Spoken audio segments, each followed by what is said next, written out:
Hello everyone, स्वागत है आपका मेरे चैनल में। और मैं आज आपके लिए एक यूज़फुल वीडियो लेकर आ चुकी हूँ। और कैसे हैं आप सब? तो आशा करती हूँ कि पहले की तरह बढ़िया से होंगे। तो ये हमारी वीडियो बहुत यूज़फुल होने वाली है, क्योंकि इसमें मैं कई टिप्स लेकर आई हूँ और ये आपके स्वास्थ्य को भी अच्छा रखेगी और आपके पैसों की बचत करेगी। तो सबसे पहली टिप है मेरी बथुए को लेकर, क्योंकि जो बथुआ जब हम बॉईल करते हैं तो क्या होता है कि हम उसे चलनी में निकाल करके और उसे निचोड़ना शुरू कर देते हैं, और जिससे गरम-गरम जो हमारे हाथ गरम हो जाते हैं, तो हम क्या करते हैं उसमें थोड़ा-सा ही पानी डाल देते हैं बस, तो वो गरम ही रह जाता है और हम उसे ऐसे ही निचोड़ने लगते हैं। तो इससे क्या होते हैं, हमारे हाथ अच्छी तरह से गरम हो जाते हैं और इसे निचोड़ने के बाद जैसे बथुए में थोड़ा-सा कुछ कास्टिक जैसा होता है, तो वो हमारे हाथों में चीज़ लगने लग जाती है, तो हम उसे ठंडे पानी से धो लेते हैं।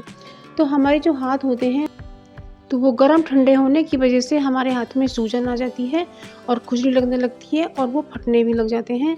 तो हमें बथुए को अच्छी तरह से पहले ठंडा करना है और उसके बाद ही हमें इन्हें निचोड़ना है।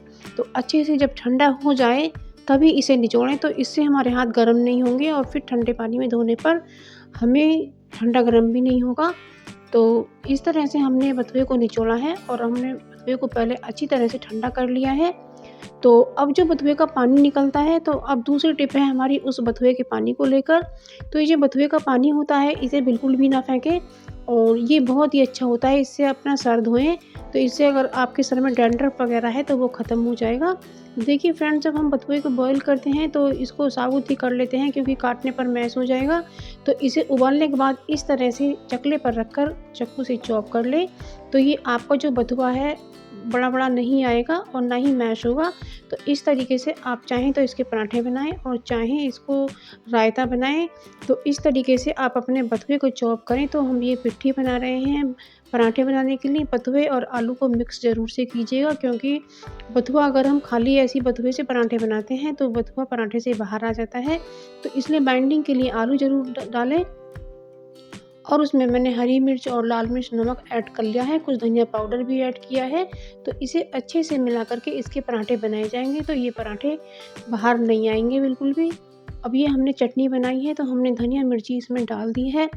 तो हम ये तुलसा जी के पत्ते ज़रूर से ऐड कर रहे हैं, क्योंकि अब सर्दी का मौसम है। तो आप तुलसा जी के पत्ते अपने चटनी में ज़रूर से ऐड कीजिएगा, तो ये आपको सबको गर्मी प्रदान करेंगे और बीमारियों से दूर रखेंगे। तो आप ये ट्रिक ज़रूर से फॉलो करिएगा। तुलसा जी के पत्ते को अपनी चटनी में ज़रूर से ऐड कीजिएगा। और ये हींग का अचार है, तो हींग का अचार अपनी चटनी में डालें तो हींग चटनी का आपका जो टेस्ट बढ़ जाएगा। तो ये ज़रूर से कीजिएगा। तो अब ये अगली ट्रिक है हमारी आटे को लेकर।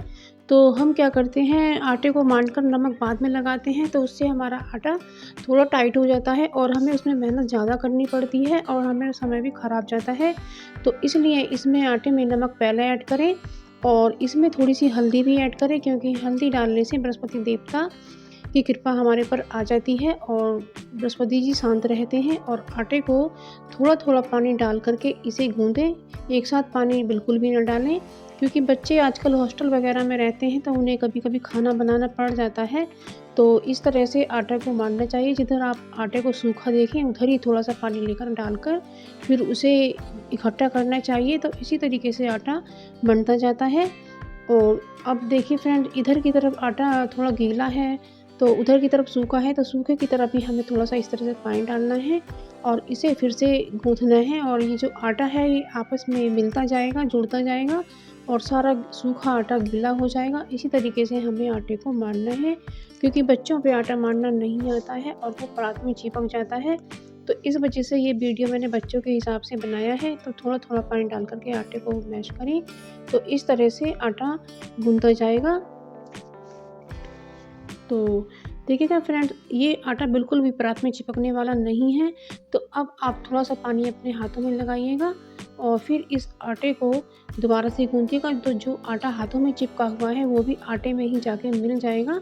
तो इस तरीके से हमारा आटा सारा आपस में चिपक कर गूँथ जाएगा।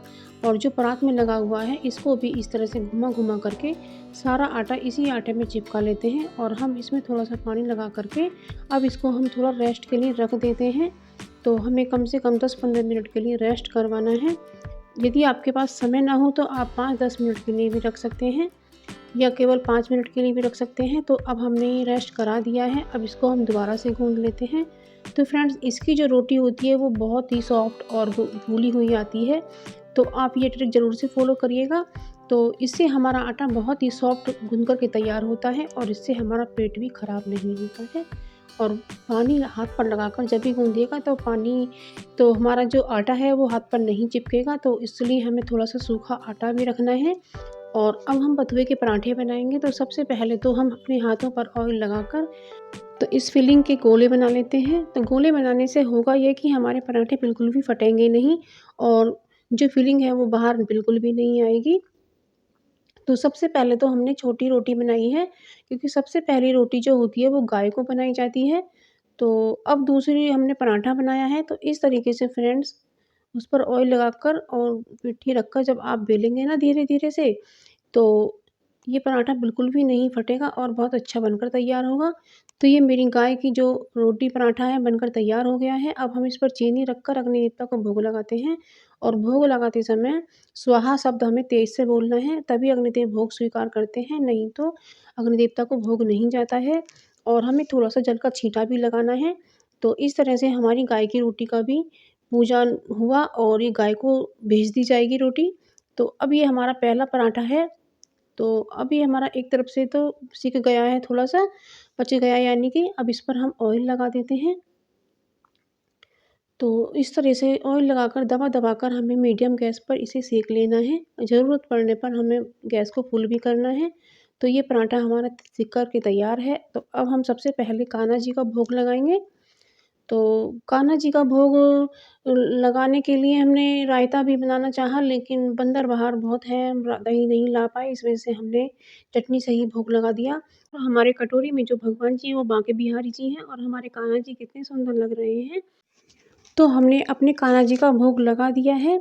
तो फ्रेंड्स, आप मेरे चैनल पर नए हैं तो आप मेरे चैनल को सब्सक्राइब कीजिएगा और मेरी वीडियो को लाइक कीजिएगा और शेयर कीजिएगा। यदि पसंद आए तो दोस्तों के साथ शेयर भी कीजिएगा और कमेंट करके मुझे ज़रूर बताइएगा कि आपको मेरी कौन-सी टिप्स यूज़फुल लगी या मेरे भगवान जी आपको सुंदर लगे। तो आज के लिए बस इतना ही, मिलते हैं एक नई वीडियो में, तब तक के लिए bye, thank you for watching. और फ्रेंड्स, आप मेरी वीडियो देखते रहिएगा, क्योंकि मैं रोज़ नई-नई वीडियो लेकर आती रहती हूँ। तो आप ज़रूर से देखिएगा और मेरी वीडियो बहुत यूज़फुल होती हैं, आप उन्हें बिल्कुल भी स्किप ना कीजिएगा, ज़रूर से देखिएगा। वॉच करने के लिए थैंक यू।